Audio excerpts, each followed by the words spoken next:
Hey guys, how you doing? Okay, let's do this thing.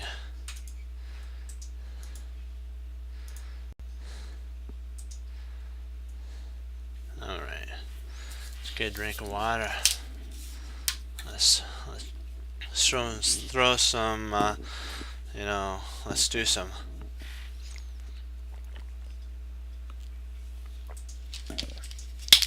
Let's have some fun. Alright, alrighty.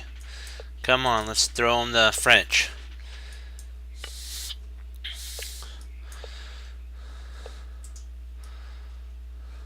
Mm.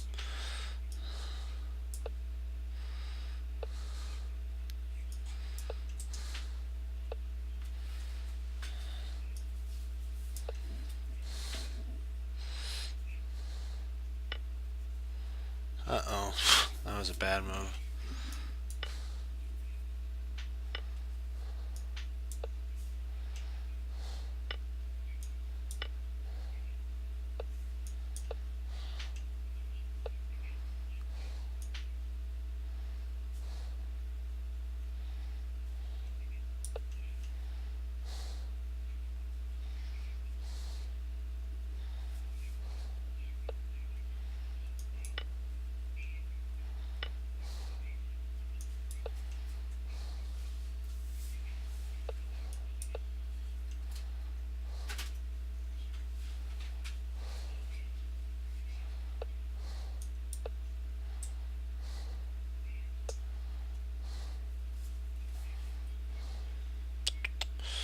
Let's see here.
I hate having to do that, but I gotta hold on to this pawn.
Boom. Gotta love that.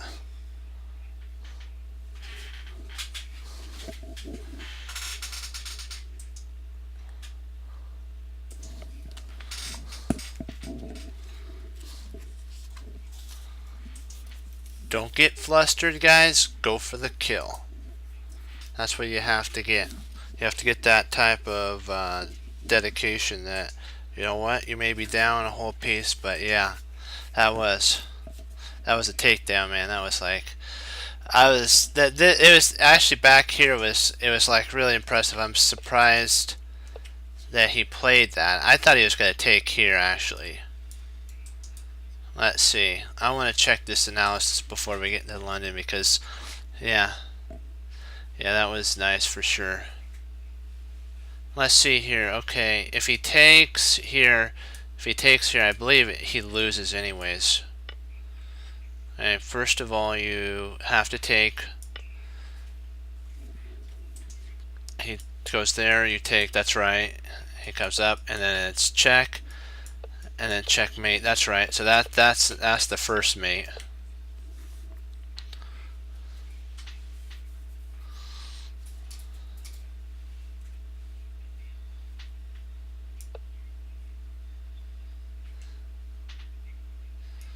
Okay, you have to draw the bishop back.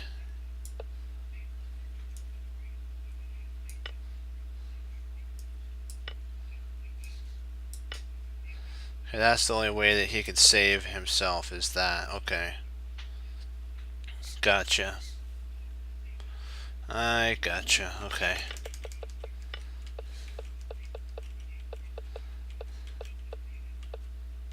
That's pretty deep. I don't know if they'd be able to see that.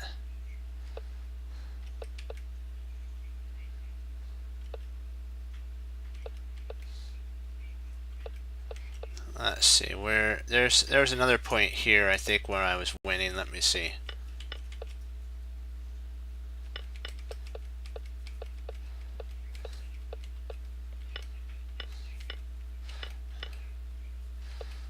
No.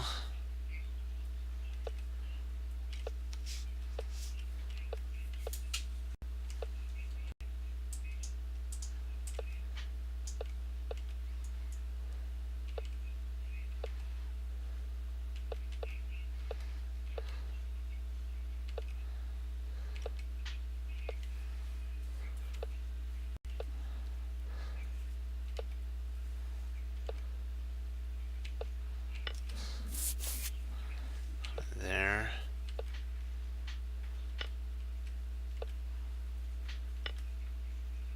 Okay. Yeah. Sometimes, you know, they just make mistakes and you're able to emphasize it. That's when it comes down to the tactics. This right here is a good example of thinking that everything's okay with a with moving your rook back because it looks like, oh, I'm safe, but he forgot one thing, that his rook's pinned so it can't take. And so there's so many ways to mate here. There's bishop here. Oops, not that. Get out of there. Right there. And then you have, then that H pawn comes in handy. Here he comes in handy. Okay, now we're doing the London versus the Queen's Indian. And so this is actually a game between Larry Christensen versus G. Peters. So this is actually from a game, and Larry Christensen, if you guys know, is like the attacker's attacker. He's like, if he gets a chance to, you know, just crush, he will. And that's kind of why I went through this game and I was like, there were so many tactical layouts in this. I was like, wow. It shows you that you truly need to learn your tactics really a lot.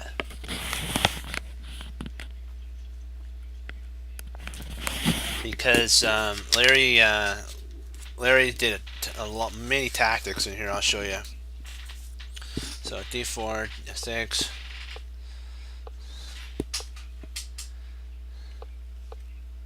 This is the Queen's Indian right here. And the reason you go H, you're probably wondering why H3 and not H4.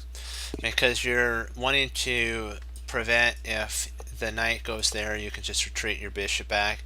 Sometimes you can be aggressive, but in some lines you kind of have to just prepare and play a little bit of positionally for a while. Especially in the Queen's Indian, it's kind of a positional opening, so you got to be okay with slow build up for white. C5. They're saying this is a potential idea, but it's very dubious. And then C4, and it's like, what do you do now after this move? Oops, I gotta put an exclam mark. Sorry about that. I missed that. What do you do after here? The bishop's kind of foolishly positioned, and so it's going to have to eventually go back to b7 and then reroute itself in. So b7 is the only spot that makes sense for this bishop, and we're not going to move this. We'll probably even cement it, and we have kingside attack. That's where he's probably going to castle, and so now we have our bishops placed properly. So h3, c5, that's why c5 was played. c3 to cement our structure.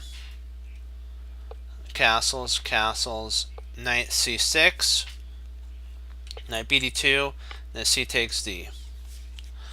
This is more, when we take here, this is more for an attacker. Usually, if you want to play more positionally, you're going to probably take towards the center here through the seat, and the reason you do that is this is the same setup as black, and so you're slowly building up. If you like positional play, taking c takes d4 is a positional move, but if you like being like an attacker and you want to be like Larry Christensen and how I am with attacking, e takes d4 is actually the proper move for an attacker, because Aaron Nitovich and the grandmasters that have done pawn books usually say that where your pawns are pointing, it's kind of like a finger telling you where to go.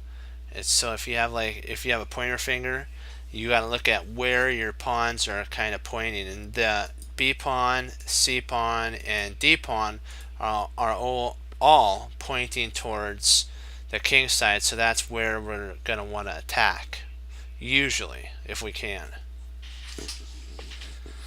And back to here, so that's why I'm saying if C takes, where are the pawns pointing?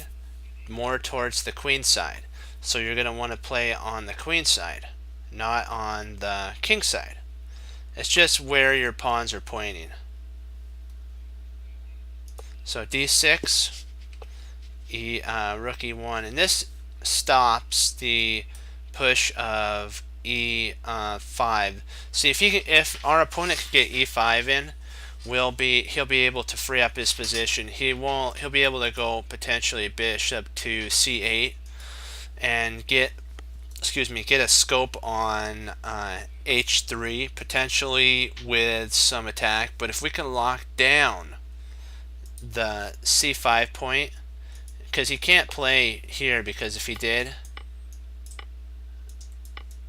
we win a pawn, and so it's not good for him. He'd be down a whole pawn. Oh, I guess you would lose a piece, wouldn't you?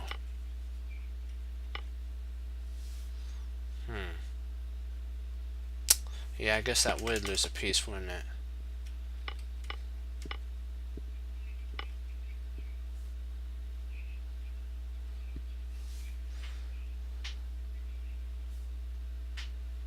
Probably. How would you? I'm gonna see the computer says, oh, you retreat back so you don't take. Taking is actually really bad. Okay.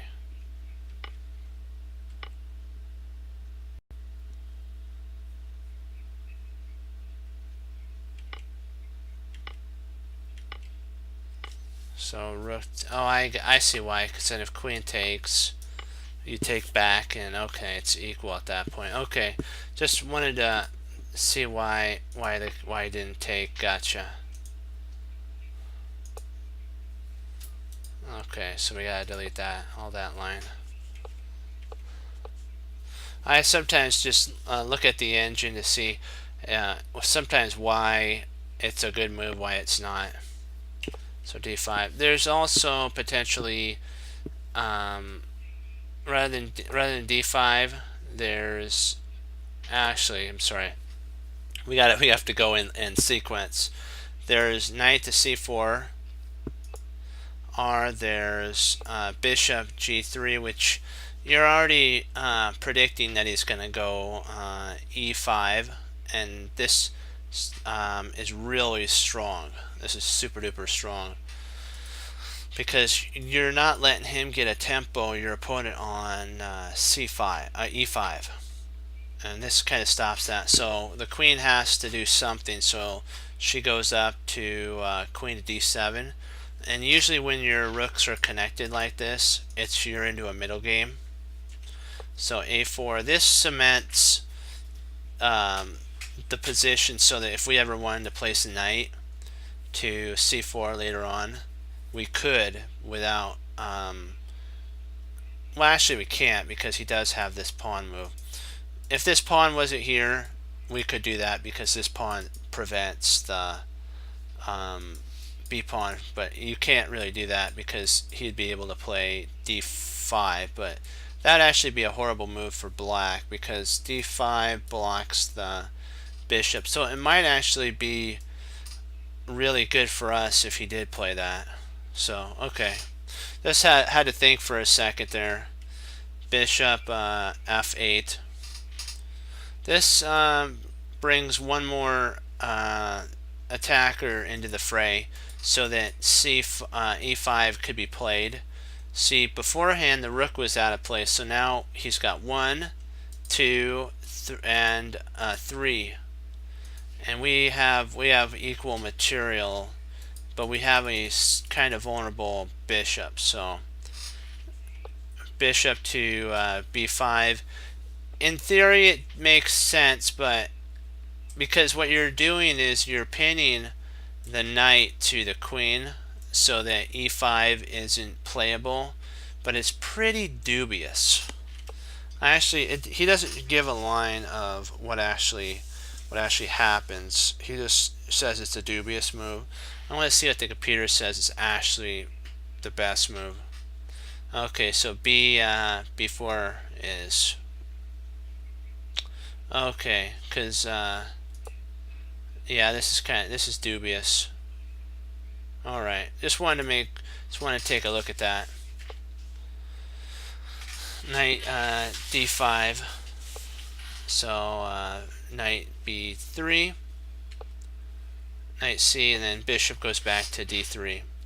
And now this bishop is protected by the queen. So e5 doesn't work either because now all the pieces can exchange off and the bishop's protected. So the queen, before when the knight was here on d2, one of these pieces would have to stay behind, but now because the connection between the queen and the bishop are in sync, this pawn can't be pushed. That's black's whole idea. It's based on c5. If black can open c5, he has some play. But if white can lock down e5, he will stop black's play, and black's really cramped if he can't play e5. So g6, very dubious. There's no real reason to push. Let's see what's the best move here. Wow, the computer likes that move. No, okay. Okie dokie.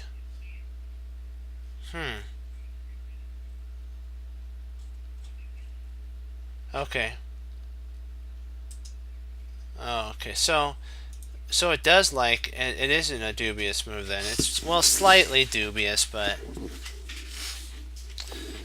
I think the reason they didn't like that it provokes a weakness, so b5. I think what the computer was thinking was it's okay to provoke b5 because that's going to be a long-term weakness for black, so that's probably more likely than knight g5, which is really good because now we can play queen to f3 potentially, h5, h4, h5, and undermine black's structure. So there's a lot of attack here. Knight e2, knight e7, knight to e4, knight e to e d5. So it's trying to outpost a knight because this pawn right here prevents c4 to kick the knight out. So for the moment being, this knight on d5 is cemented. h4, f5, exclam, g5, bishop to g7, fianchetto, and preparing for e5 again, f4, which is a mistake, and knight f6. So this allows for the knight to infiltrate in, so it's not the best of the moves. This actually comes from a game too, so let me see if the computer actually brings up the game. Nope, it's an older game, so I don't know if it would bring up the game. So knight c, knight d5, and the queen and the bishop goes to g3 because the idea is white wants to potentially go h4, h5, and the only way to do that is for a knight and a bishop to protect h4. And so this is really good. h2 would be dubious because it doesn't really do anything for white. So g4, g6 is very dubious for black because it weakens the king side, and that's kind of where white's attacking. So you really don't want to provoke Larry, because Larry Christian will, if he sees a weakness, he'll put a piece there and just dominate you. Some of his games, I'll have to pull up some of Larry's games and we'll have to go over them. He's like the attacker's attacker, so we'll have to go over some of those games. I'll have to remember to write that down. So we'll do it, okay? So a4. Now this cements for the time being as well. This knight doesn't really have any. It won't be kicked out by b4. This knight prevents the pawn from going to d5. So we're good. This knight's safe and outposted nicely. a6 to prepare b5. h4. There we go. Our ideas are starting to flow. We now take scope. There's a weakness on g6. There's a weakness on h7, and there's a weakness on f7. All we gotta do is get a knight to a sweet spot, and we're ready to go. Knight to a5. This is very similar what the author said to like the Sicilian, but you really don't want to trade. So Larry, what he does is he brings another piece into the fight, and he'll do it via knight to d4 potentially, with an attack on f6 and maybe even supporting g5. That could potentially be an idea. They're saying that if you take and then take here, you're probably wondering about this. This is a weakness for black, but black does have one thing that is a problem for us. It has pressure. Black will have pressure on the b pawn. So yes, these are weaknesses, but we can't really pressure them at the moment. So black could actually play rook to b8 and then say, yes, my pawns are doubled, but really, who's the one with the weakness now? So Larry just avoided that and just decided to go knight cd2. His idea is a kingside attack. You need to bring forces to the king side. You can't just blitz a king by yourself. Okay, so knight to f6, and Peter is actually trying to bring reinforcements to protect. b4. Now we're saying to this knight, see you later, because the knight can't go here, can't go there, and the only spot it can go is c6. So knight g5 exclam, because now we have potentially we could play later on even a sack here maybe, and potentially g5. There's a lot of attack that could arise here. h5, which I don't know if I like that the best. I understand some theory behind it, that it's you're attacking the knight and you're attacking the bishop. h3, e5 is actually the move that black wanted to do the whole game, and black finally got the opportunity to play e5. We got to congratulate our opponent on that. After 19 moves, finally the black got e5.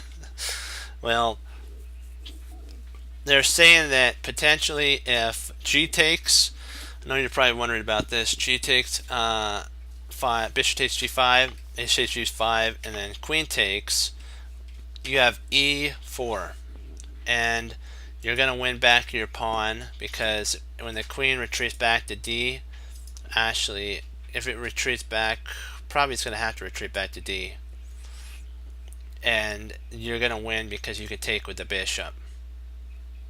You'll win it back because you have two attackers and there's only one defender on that.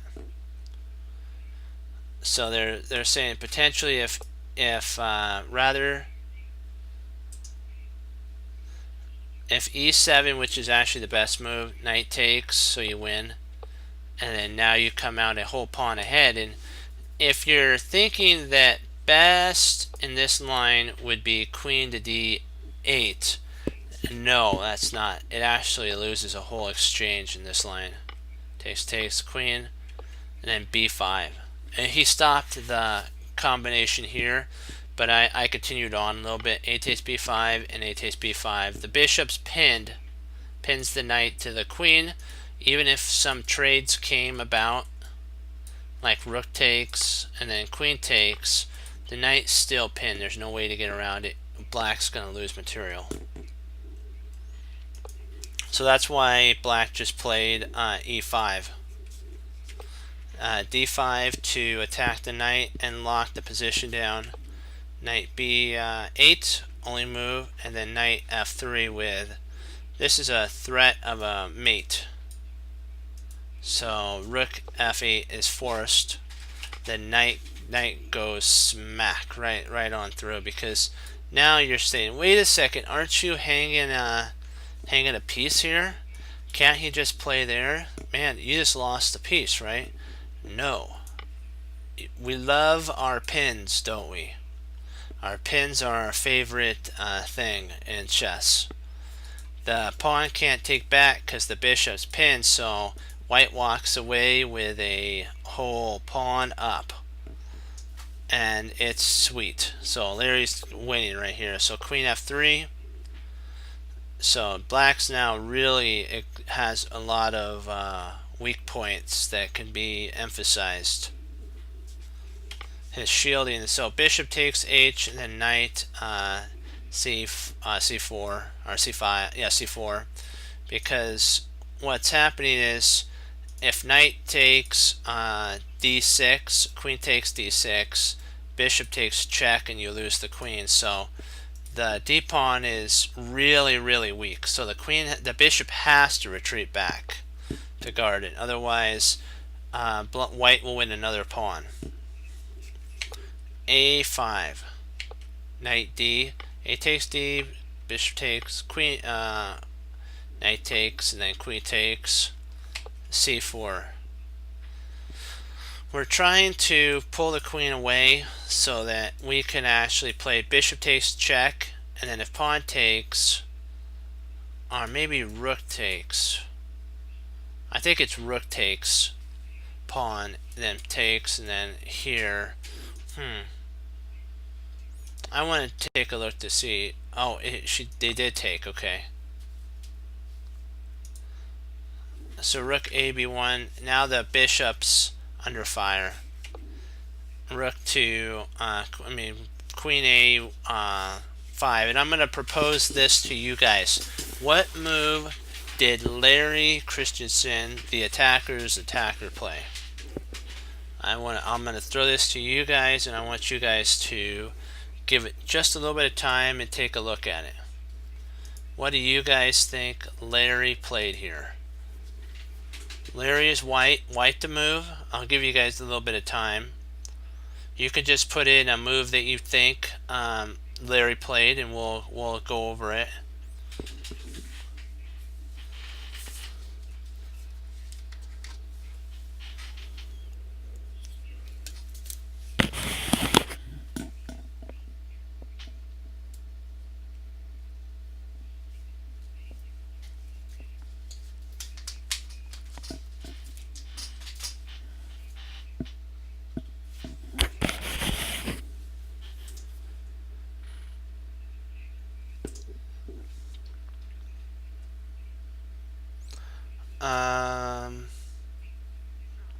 That's a good try. Just think sacrifice. Think sacrifice. I'll throw you a hint. Think sacrifice.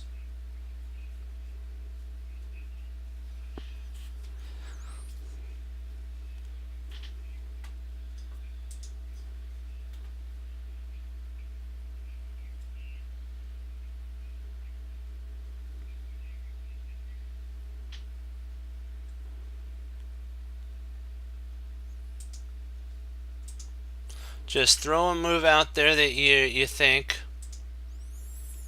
and give it your best. You know what? There's no wrong move.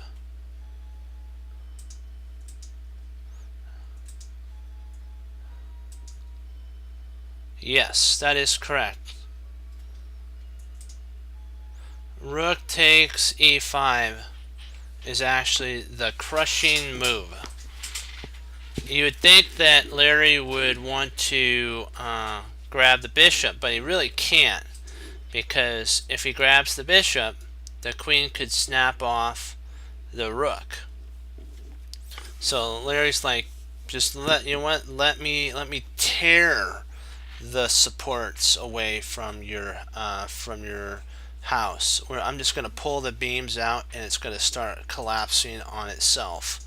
And that's kind of what this move did. Is it's like it created two monster pass pawns. These pawns are like colossals of giants, especially in the heart of black. Larry's down a piece, but really he can win it back. He'll be an exchange down, but that's not actually Larry's idea.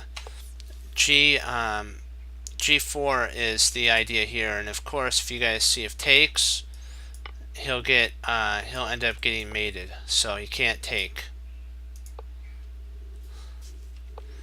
So queen takes, Larry wins a pawn. King H, then F4.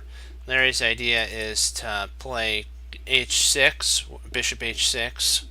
So B3, bishop B3, kind of give a flight square for the king to run to. H6 anyways, because we're going for the knockout. And so D2. This is really a strong move, because if takes here, the rook comes and grabs it. That's actually what came to pass.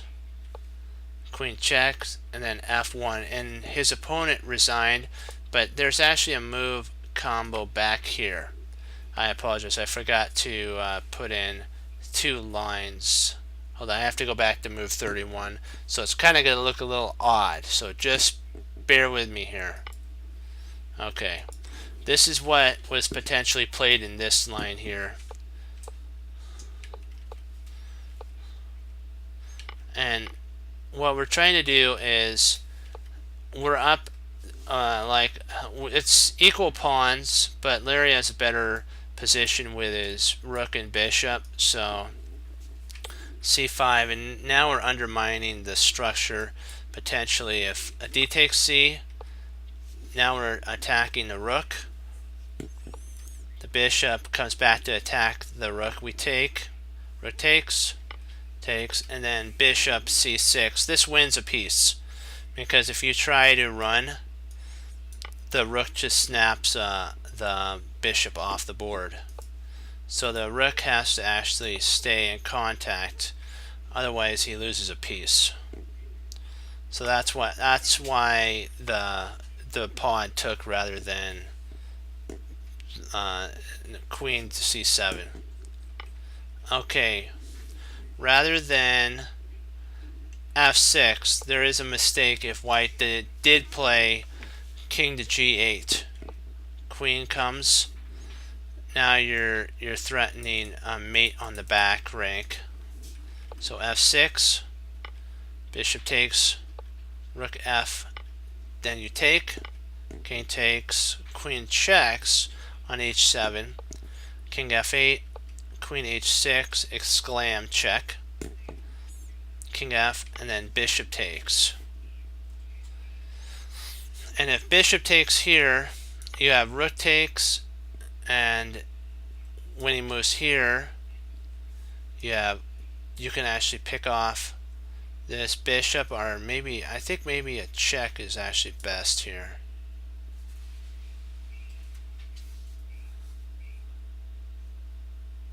Yeah, I think a check actually wins, because if he moves here, it's mate. If he moves here, it's mate. See, that's checkmate. If he moves here, you can just do mate too as well.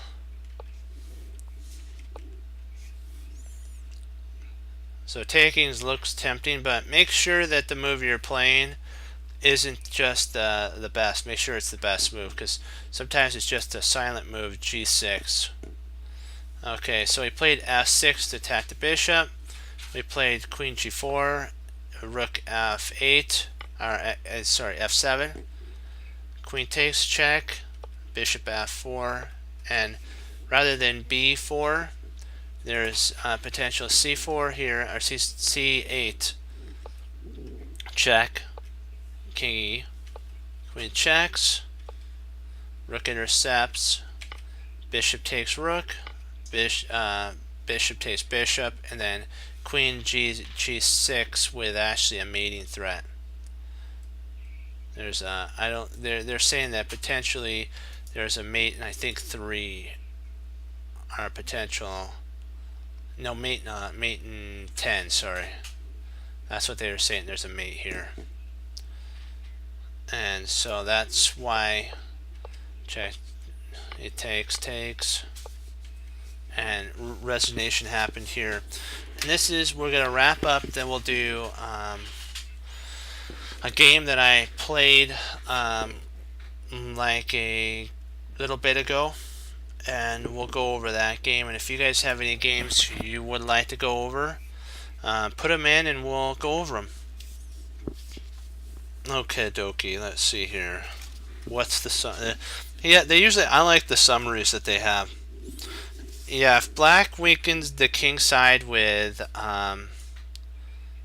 let's see, where's g6? Black weakened the king side with g6. Remember also, before in this, after knight d5, he said that there's a trick with bishop to g3, because this allows for h4 to be played. It forces h4. This maneuver will allow you to further en route for a further en routing attack on the king side with basically h5, h4. The knight this h4 also strengthens the knight's outpost on g5, and it allows for a potential infiltration point with 3 pieces. That's why g6 had to be played. It didn't want black didn't want the queen coming into h5 after h4, because the knight would come in, and then potentially you might even have a mate with a Greek gift, potentially with a sacrifice, because there's no knight here or anything guarding this, so you could potentially get a Greek gift.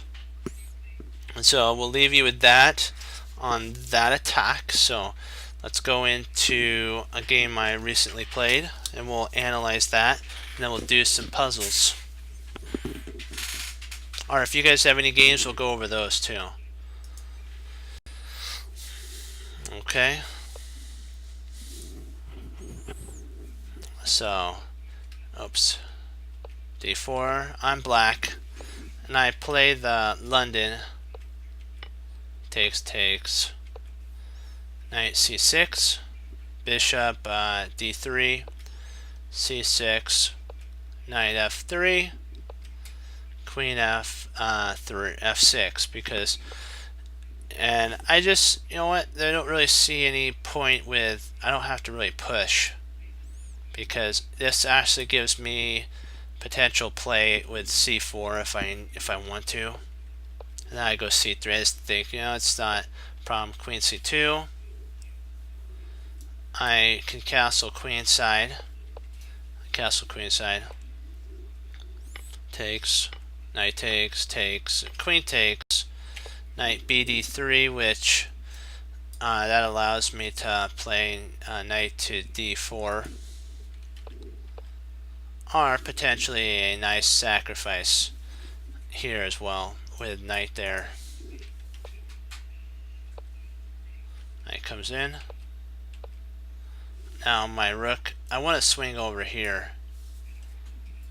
Swing over to here, but he plays g4, and I have to retreat back, but that's okay. I provoked a weakness, so his knight isn't protected, so you could potentially, after takes,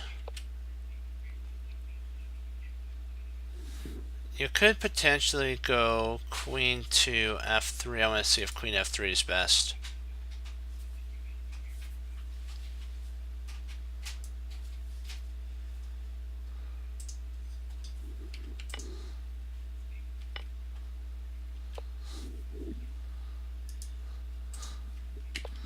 f5, queen c4.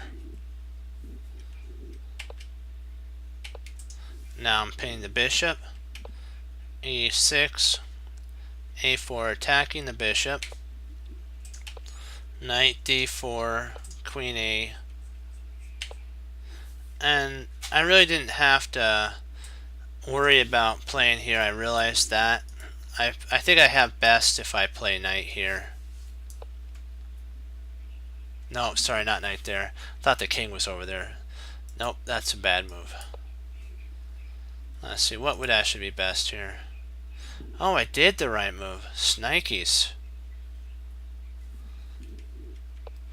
I did play the right move. Wow. That was right.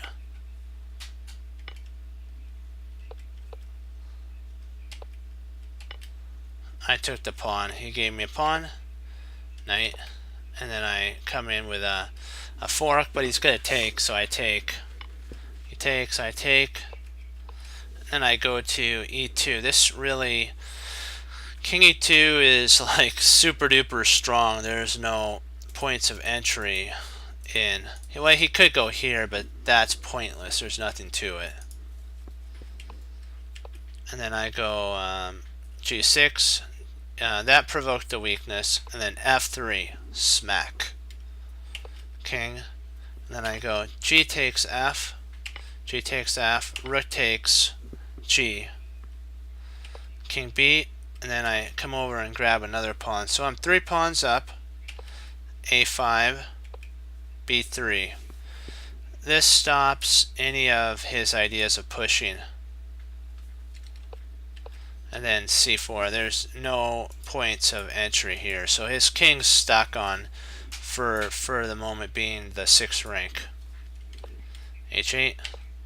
King goes to f3, rook f, d8, so g4, g5, g6, g7, rook d8, and then rook f8, and there's no way to stop me from queening, so my opponent resigned here. And that's just a really good endgame position. There's no way for my opponent to win. I have 3 passers, and this is going to end up becoming a queen. So let's do some puzzles now.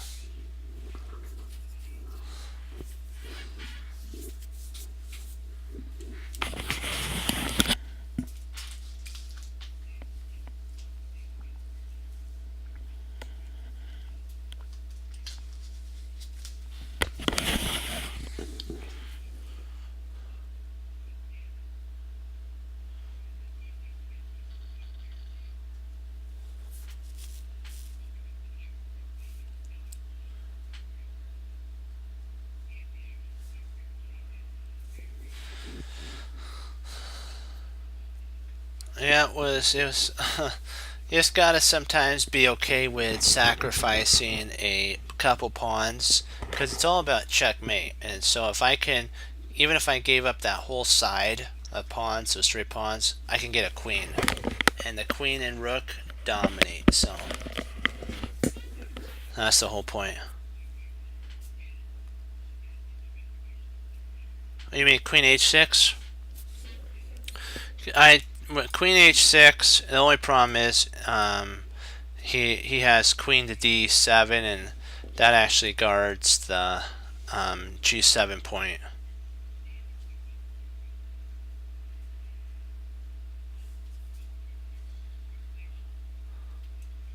No, you're fine. I had to look at that. I was wondering why black would allow white to play this. I thought to myself, black wouldn't just allow himself to get mated. So I thought to myself, why would he allow our queen to go to h6? Sometimes you can ask your you can ask the board that question, or in your mind go, why would my opponent allow me to do that? Is there something that he's trying to set up? And then that kind of opens up ideas for you. And then sometimes, at a certain level, it may just be a pure blunder. So you have to also just calculate every line. If it's not, something that's going to destroy your position, my teacher told me you can grab it, but just make sure it's not a trap, because the majority of the time they throw in these little traps. Like, it would have been tempting to just play h6, realizing that, oh man, he has knight to e6. It's like, all that for that's just not fun.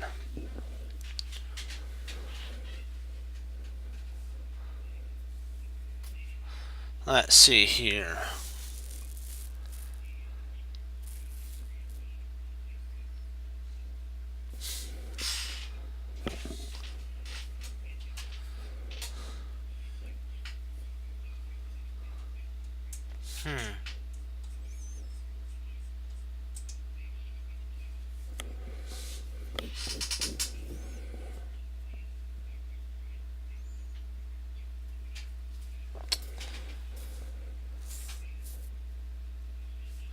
Trying to see, there has to be like a tactic somewhere here.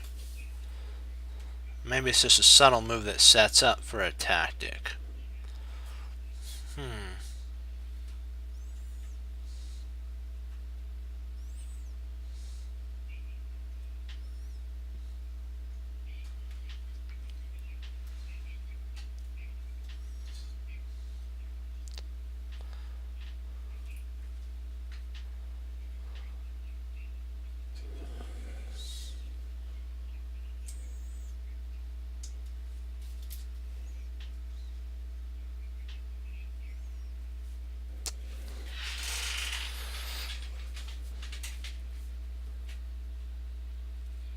Ooh, nice.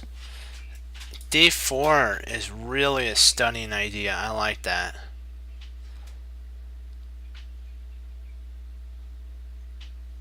Because if at this point he plays here, we then have d5. Sweet, and that kicks the knight out, and then we have h6 at that point. Loving it. Loving it. Oh.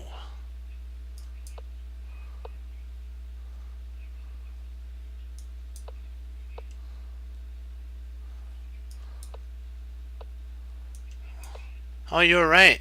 That was bad on me. Wow.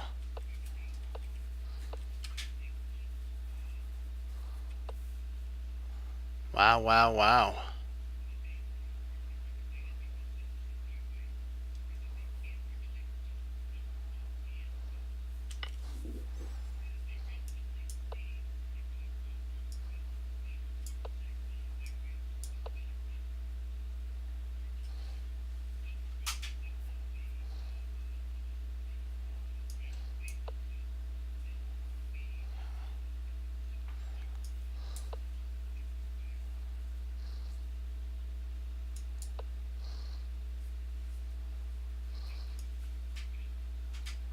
Okay, that doesn't work because it opens that up.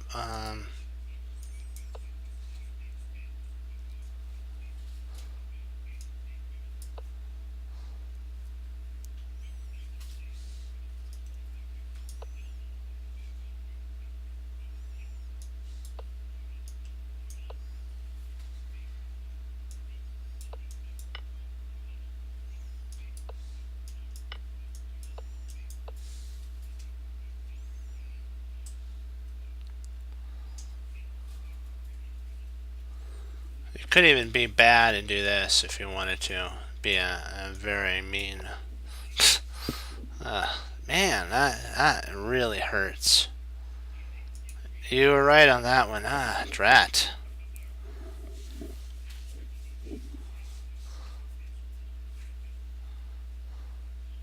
I was concerned he was going to push the pawn, but I shouldn't have been concerned. Got to look more deeper on that. That was my mishap there.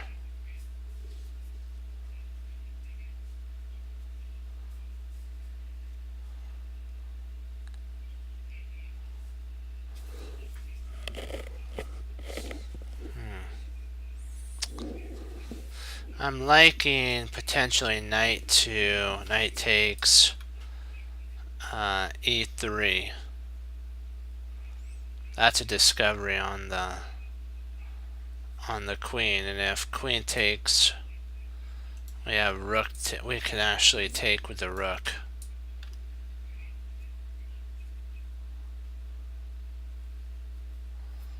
But I'm not sure if we acquire anything in that.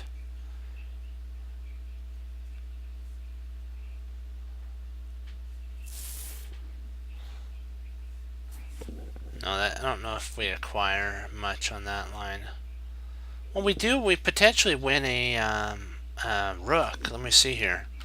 So if we took here, queen takes, rook takes, knight takes rook. Or well, and then queen takes. I mean, bishop takes rook. So,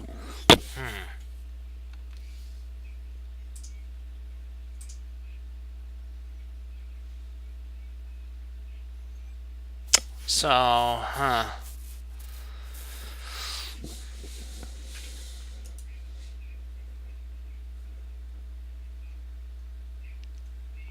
we do potentially have a quick attack with rook takes right away. That is a potential idea. Rook takes g2 with a tactic to boot.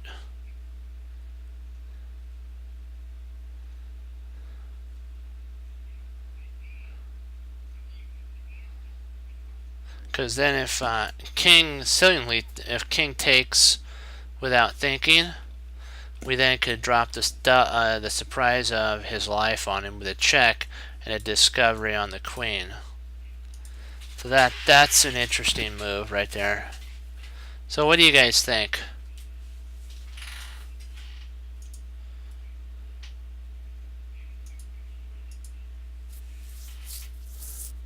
What do you guys think? Do you think it's rook to rook takes g2 check, or knight takes e3? We looked at that. Or let me see if we have anything else.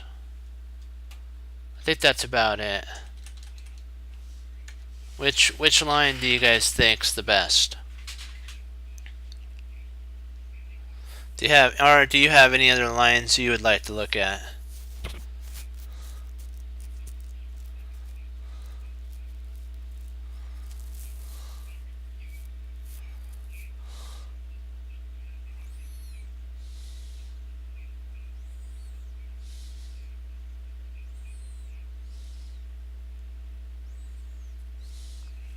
Yeah, I was looking at this potential line. If rook takes, I agree with you on that. Rook takes g2 check. If king h1, what could we play? Oh, we could actually push this pawn here. We can actually push the pawn here, maybe. How do we continue after? How do we continue after this? Oops, come on. I'm wondering how we continue after this move here, though. If we take here, he moves over.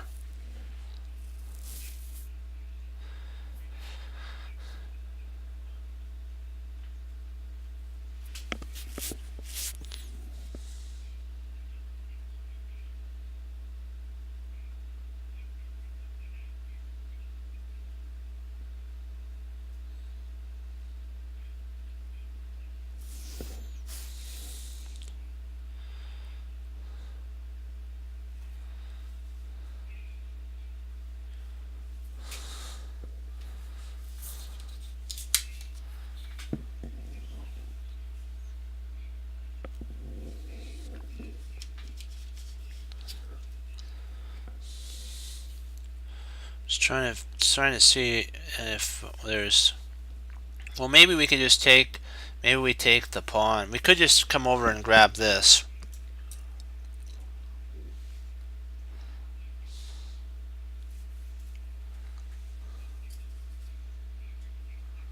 So it might be rook. Let me re-put that in there. G2 check. King h1. Rook takes f2. Maybe that's an idea there. Then you take the f2 pawn and you acquired 2 pawns in that position, and potentially you might even acquire a rook. Another piece. You never know in that position. Because I was thinking of knight takes here. The only problem is queen takes. If rook takes, queen takes, rook takes, rook takes, rook takes, and then bishop takes. So he'll have this, and we will have that. This is what we'll have left in the position. He'll have 3 minors, and we'll have a bishop and a rook. And I don't know if there's enough compensation for this. This will be ours. I'll put it in the dark. That'll be whites. This will be left. These ones have been eliminated here. Sorry, and that. And this is all that's left on the board. These a bishop rook, a knight, and bishop. And it would be interesting.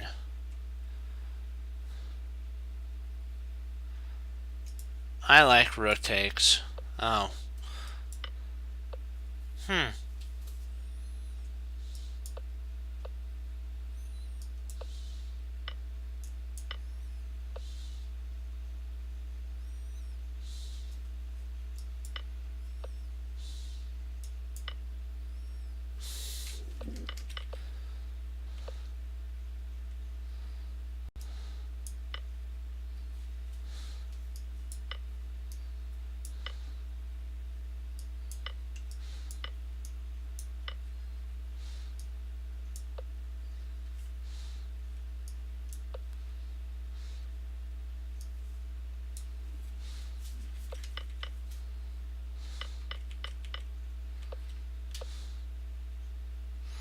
Wow, that's okay. That's okay. We need. That's all right. We'll get it back. We'll get it back. We'll get it back.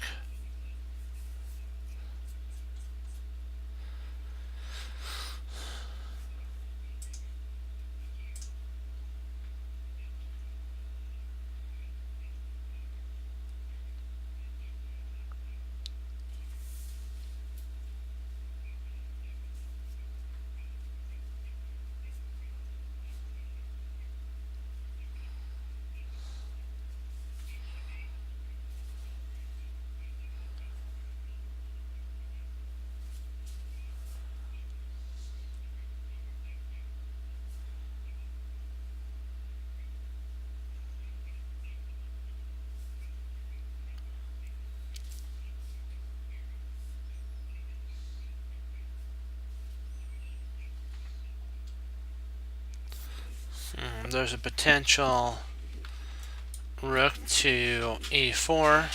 I mean pawn e4, not rook.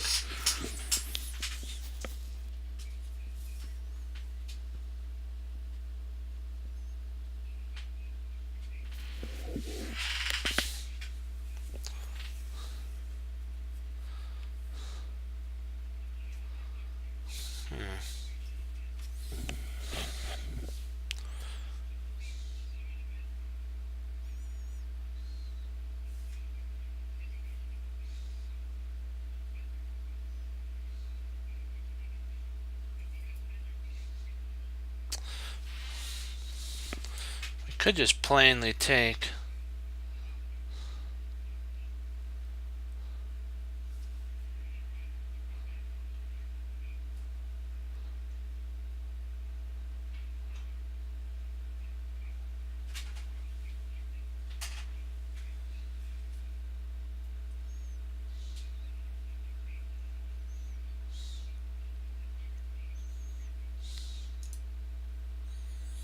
I'm not sure, because if he takes there, we can. Oops, sorry. If we play here, he takes. We take. He could play takes there.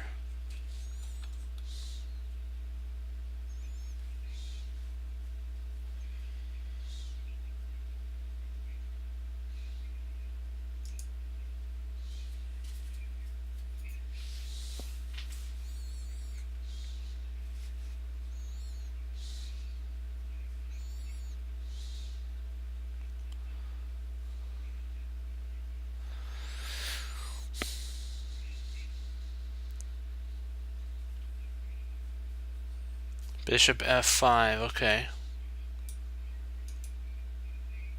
But see, we have a fork here, so I'm not. I was looking at this here. If we play e4, he could play c4, pawn takes, takes, takes,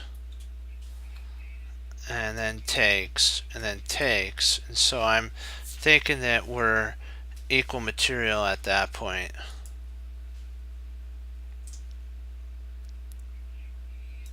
We could potentially just actually take on f. Bishop take. I mean, pawn takes f, wins a piece.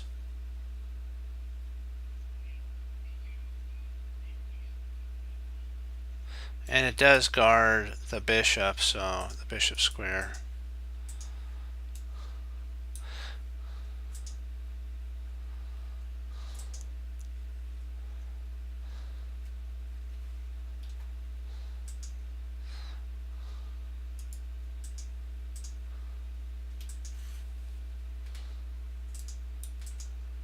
Oh, snap.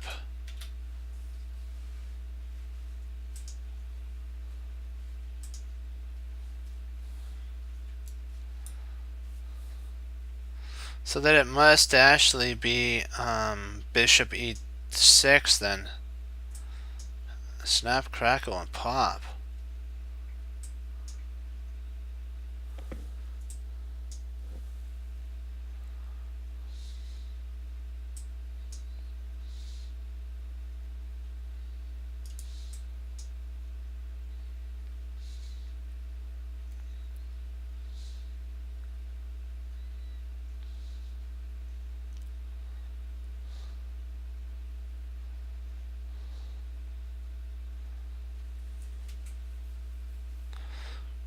Well, then it's got to be, then it must be bishop to e6 at that point. Then it has to be bishop e6 then,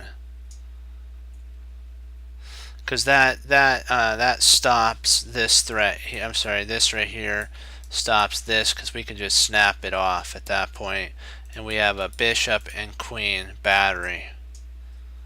So what do you think? Bishop e6. That's an interesting idea. That handles that problem.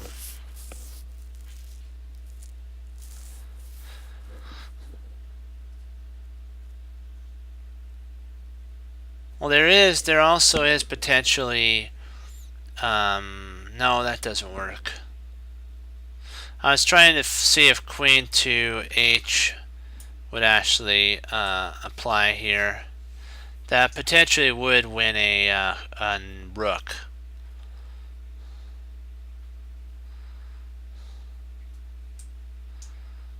But he does have the in-between move. Check. We move.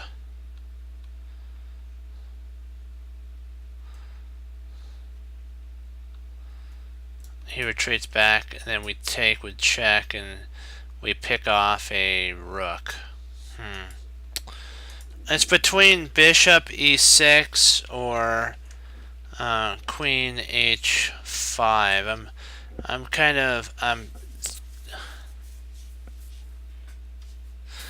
trying to see if there's any other line though that we could play. See, queen a5. Sorry, queen a5. That's what I mean. Not h, queen a5.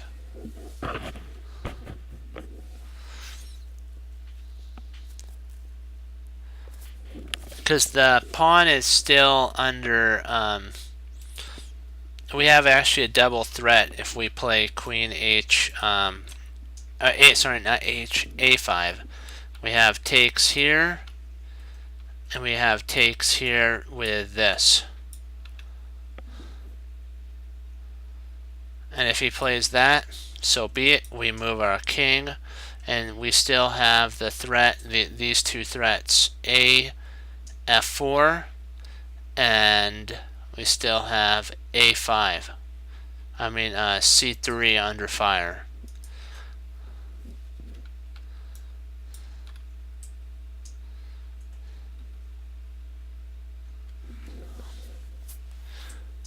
We this is also a very positional move too.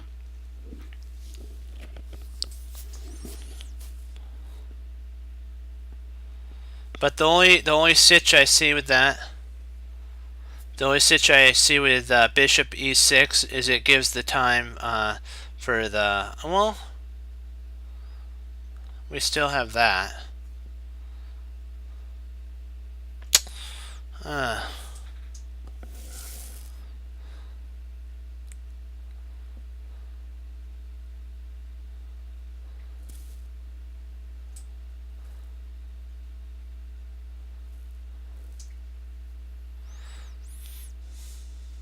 I'm just trying to see if there's any benefits to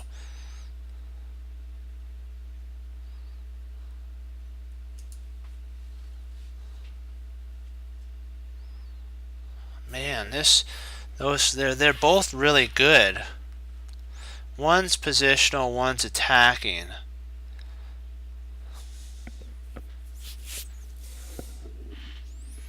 One has two threats.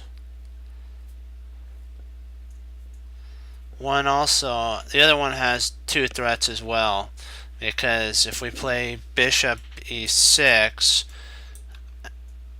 if bishop e6, if he just retreats back, we have e5.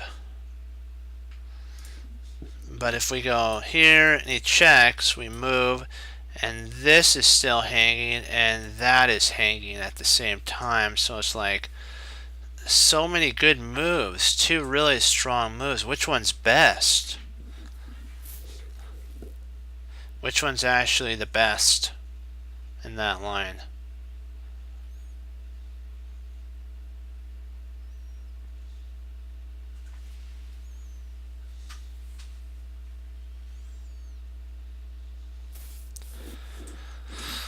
Boy, this is a predicament we're in.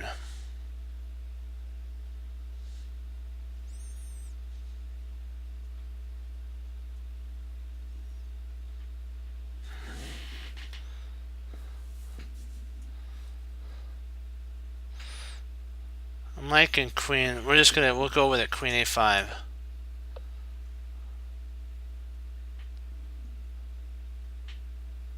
Pawn takes bishop, and okay.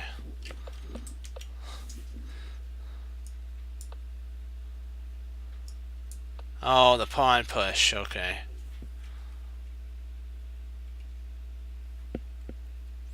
So this pawn push is what does it. So that this was the best.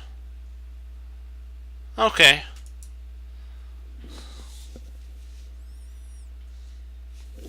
I'll be right back. You guys can take a look at this. I'll be right back.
Okay, let's see here.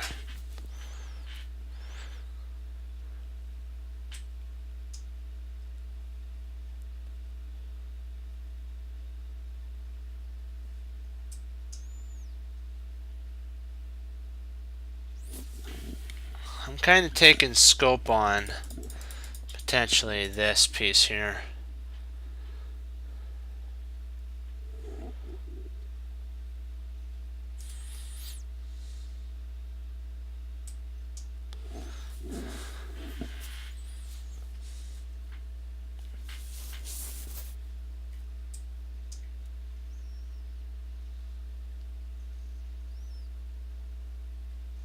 Actually, I'm thinking that knight takes d7.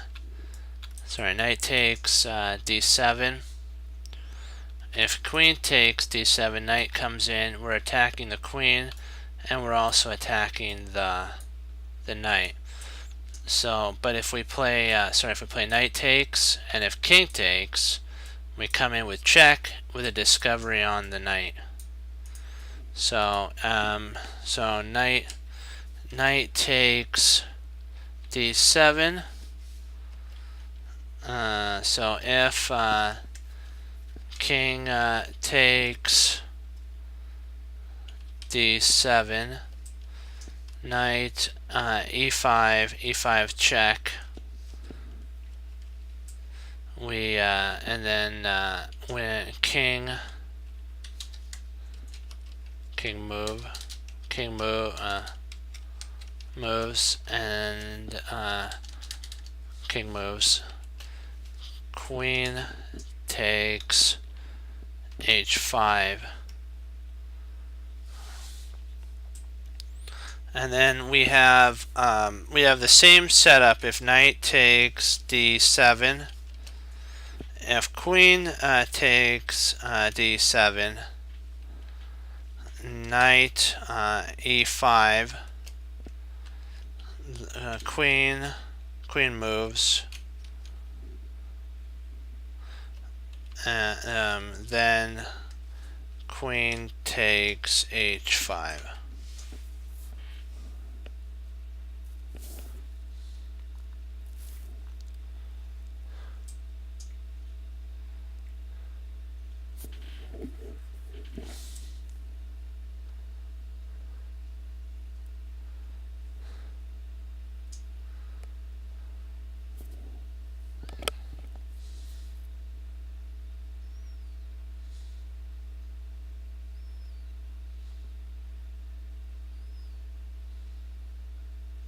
But I'm not sure if that was... What about g4? Huh.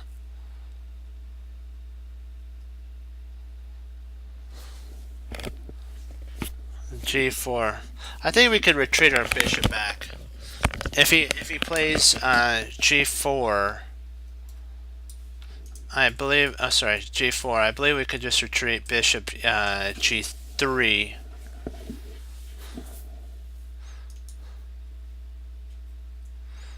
He could actually take on f4.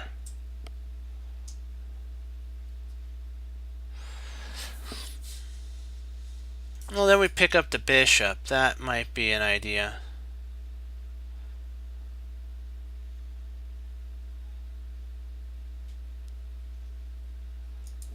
So if we take here, he takes there. We take here.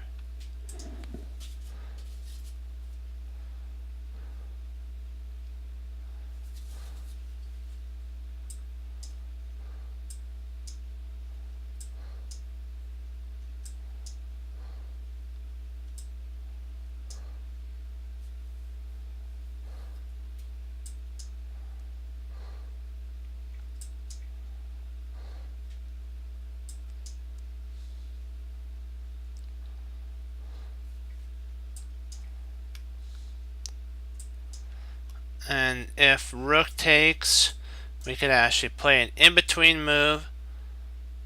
Check. He really can't retreat back here. So here, sorry, wrong colors.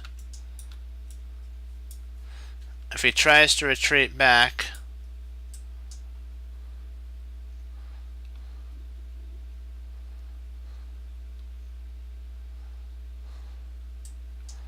we just drop our knight right into f, or e5, and then if he takes with the rook, we just come over and grab the knight.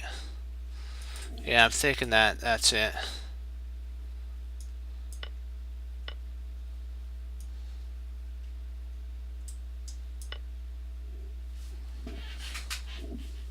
Because there's a line that if he retreats back here, we come in here. And if he comes there, we attack G. And if he moves here, we just grab that. Nice. Great job, guys. Good job.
Thinking h4.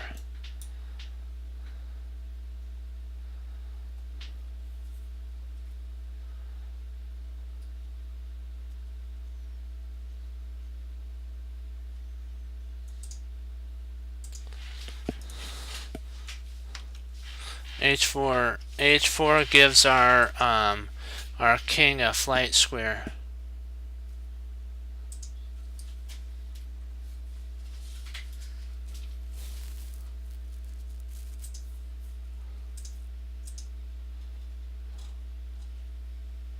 What do you guys think? It attacks, because the idea is actually to checkmate here. See, the queen wants to pull our queen away, so that when we take, he delivers mate right here. But if we play h4, this threat here doesn't do anything, because we can just take it, and then if he tries to do the same exact thing, we just move our king. So what do you think? What do you guys think? h4?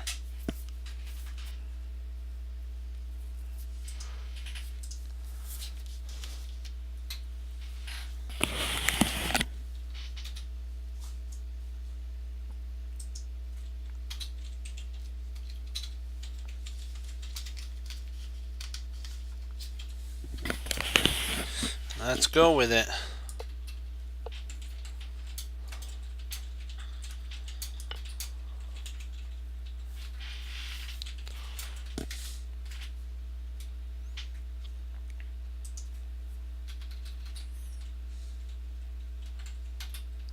So I'll show you what would happen if we didn't play h4. If we took here, queen takes here. If we took here, he's got mate in 1. That was his idea.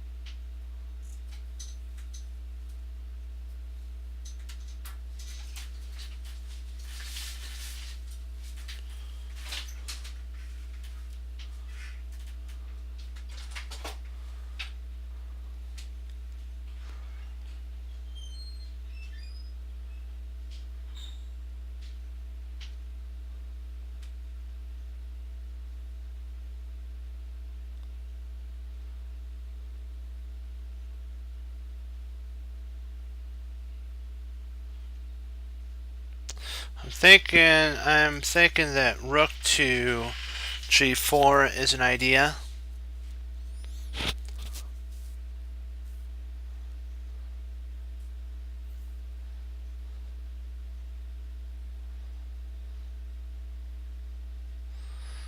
Because then what's going to have to happen is he'll have to drop his queen all the way back. Oh, sorry, back here with rook. Because if we play rook g4, check, king comes up. He can't check here anymore because our rook guards that. And this rook's under fire. So he's in a world of hurt. I'm thinking it's rook to g4. That also, rook g4 does a couple things as well. It threatens to check here, and it protects these two squares.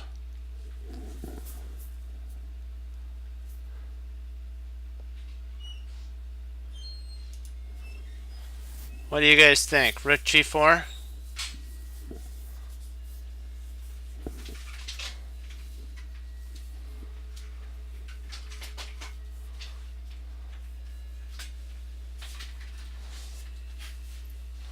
Let's see if there's anything better. Because I was looking at queen takes.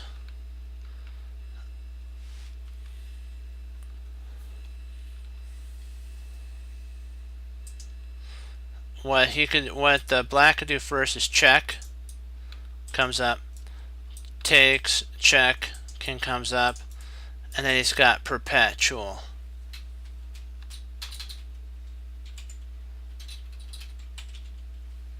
He could actually perpetually check. Oh yes, happy 4th of July.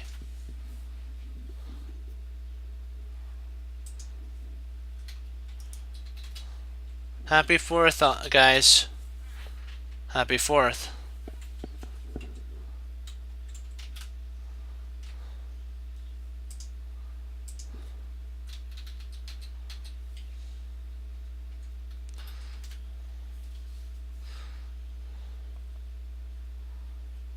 That's actually mate too. So if we take here, there, here, takes, and then he actually checkmates with right here. So this has to be a forced move.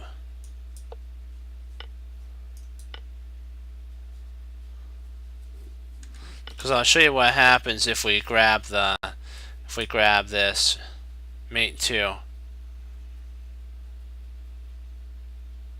R3, sorry.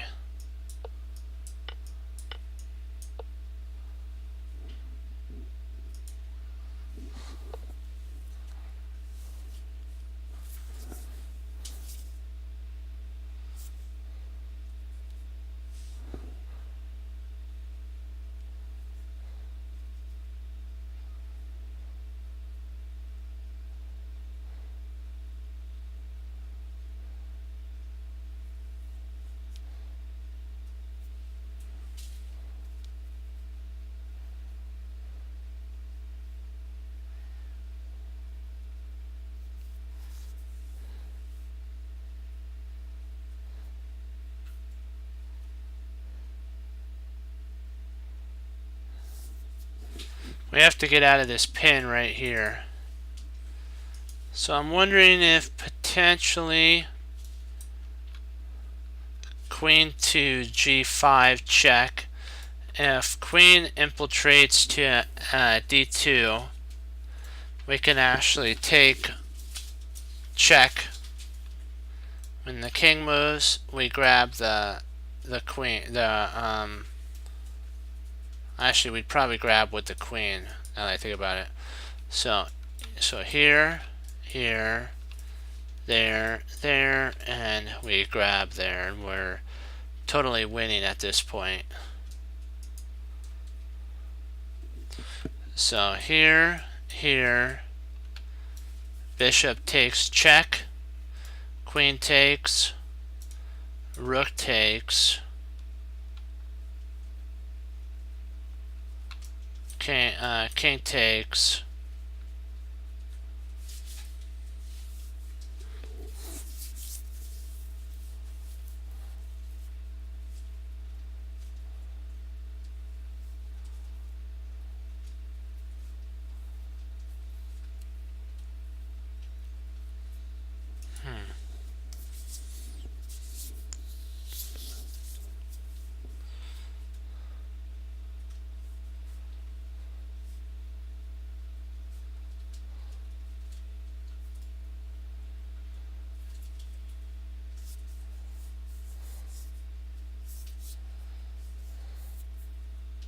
because once we get our queen out of this pin here, this bishop's free to go around wreaking havoc on c2. So that's kind of why I'm thinking it's queen to g5. One of the candidates is queen g5 check. That's one of them I'm thinking about.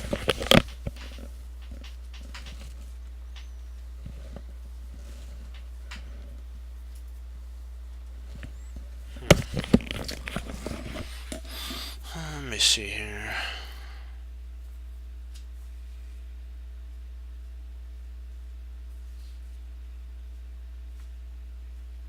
Whatever he blocks with, he's gonna lose. So even if he moves, he loses.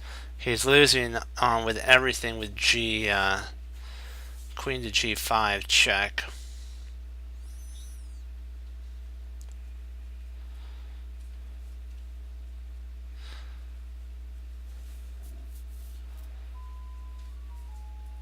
What do you guys think? Queen g5 check?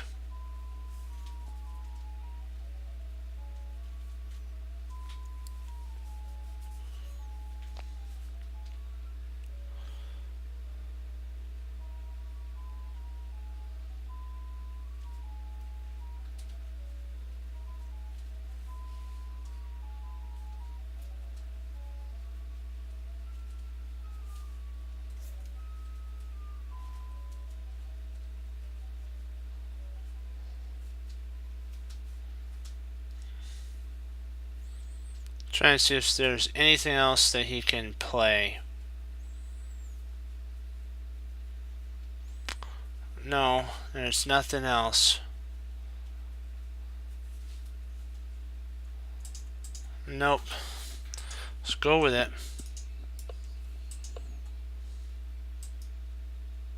Hold on.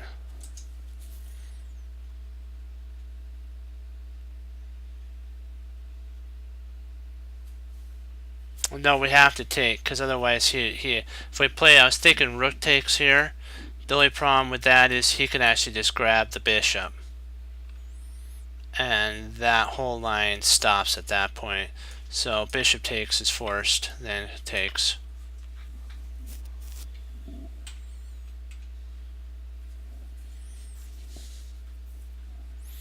We'll do one more.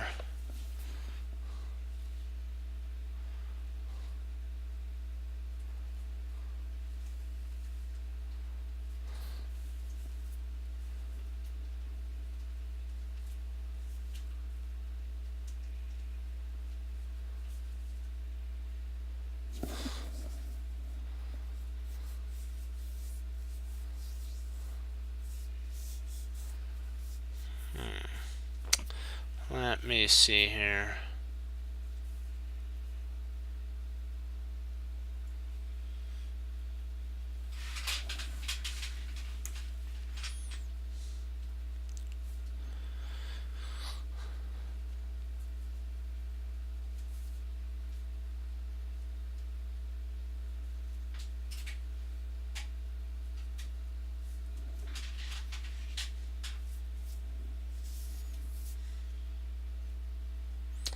Trying to see, okay, if rook takes c6, check. If queen takes, check. If rook to f6, I think we can, no, we can't grab a pawn in that scenario.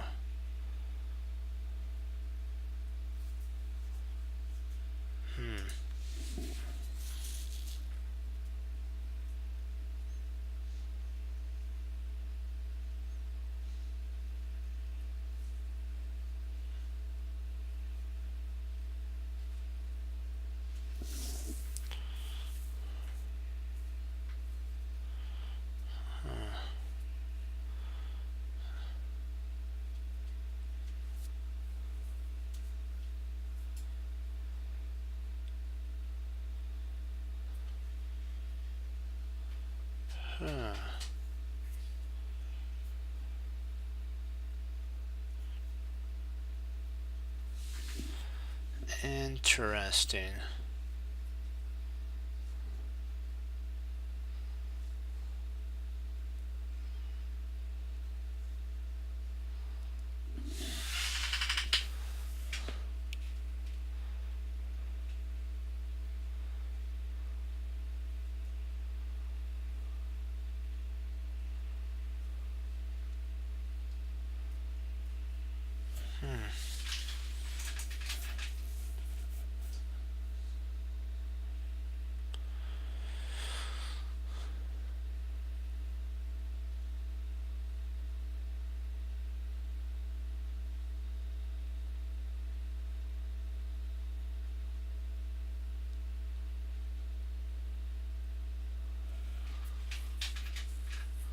Snap, crackle, and pop. This is hard. This one's a difficult one.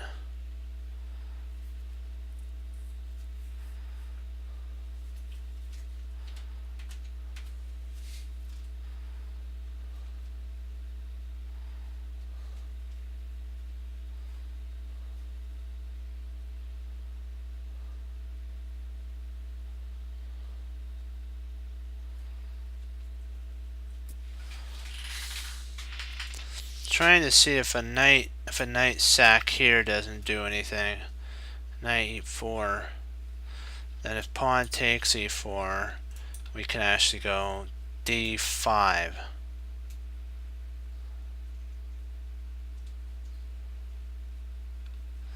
But then he's got bishop takes here.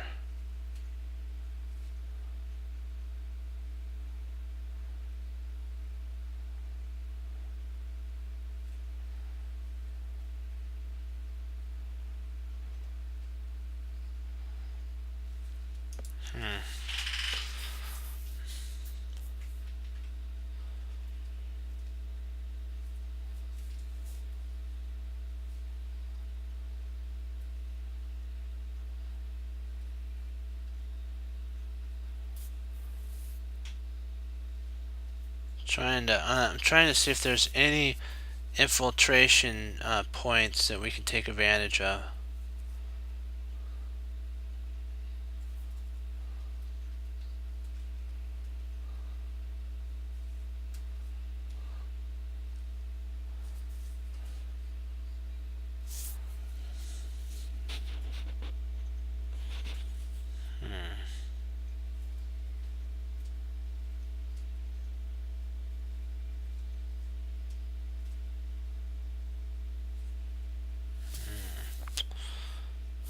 Do you guys have any ideas on this?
Let's see, knight takes,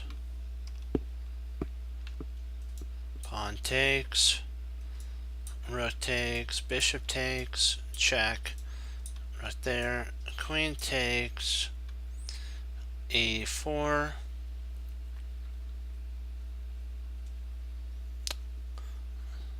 I don't see any.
There is this move here,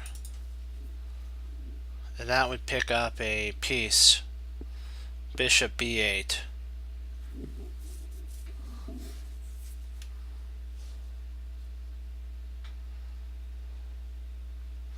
that picks up a whole piece at that point.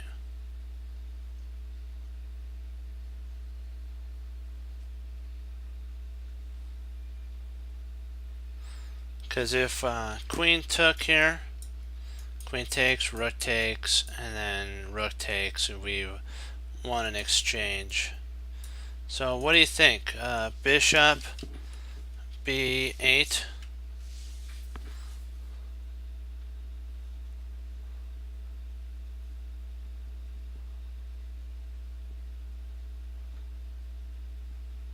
Because nothing else works. That's kind of the only thing that I saw that has bishop to b8 wins a rook, because it blocks the queen.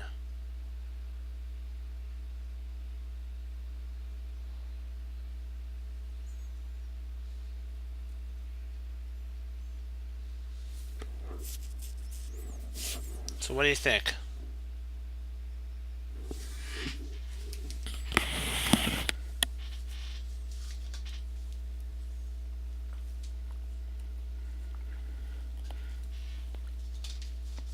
Okay, let's give her a go. Worst that can happen is we don't get it right. Okay, we'll end on this note here. Well, that was a tough one. They called that one a 21. That was a, you have to have full board vision for everything else. Okay, but do you guys have any questions on this before I log off?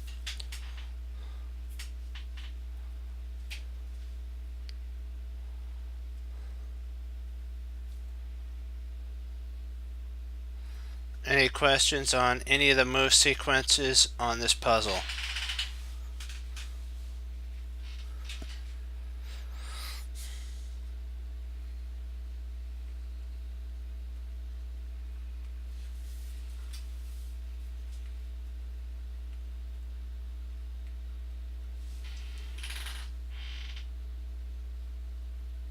Okay. Well, then we'll stop there and call it a day. Well, guys, remember, you have to keep your mind calm, patient, and always, always, you know what? Look at the position. Don't move till you see it. That's what my teacher taught me. And you have to know it. When you know the move, trust yourself and then apply it like Bruce Lee says. And you have to be willing to look at all the options and be willing to do it, because sometimes the hardest thing is to actually do it. You may will it, but you have to do it. And you know what? Mistakes are what makes life, what makes learning, and also mistakes what make life fun a little bit, because we get to try new things out. And like on Magic School Bus, we try new things out, and she said they get messy, and then they find out the good and the bad things that come out of it. So you know what? It's never bad to make a mistake, as long as you get back up, start right back into it, and use the mind the Lord's given you. Remember that, like Hannibal Smith said, there's a plan in the position. It's not just that you see the move, it's that you know what your opponent's going to do before they do it, and then you plan for it. And sometimes the most important thing is to stop their idea. That could be the plan. So just keep that in mind. And my teacher told me that if a plan doesn't ruin your position, go with it. Don't change your plan, because if you change your plan, you'll have such a messed up board setup, and you'll lose. So keep with one plan as long as it doesn't ruin your position, and go for it. And you know what? Remember that, you're here. You guys can come on and ask anything, bring games. You know what? We're here to learn. Okay. This is Team Chess Cruncher, not just one. Not just I. There's no I in team. That's what my dad taught me. No I in team. Okay, so I'll leave you guys with this. As Wesley So says, serve the Lord Jesus. As I say, God bless, And I'll see you guys next time on Chess Cruncher TV. Have a blessed morning, afternoon, evening. Happy 4th, guys. And have a great 4th. Be safe. And I'll be back on tomorrow, Lord willing. And we'll do some more studies. Go over a game or two. If you guys want to bring a game, we'll go over that. And then we'll do some more puzzles and take our brain to the limit of our potential and keep filling up that cup. So guys, be blessed, and I'll see you then. Okay, bye bye.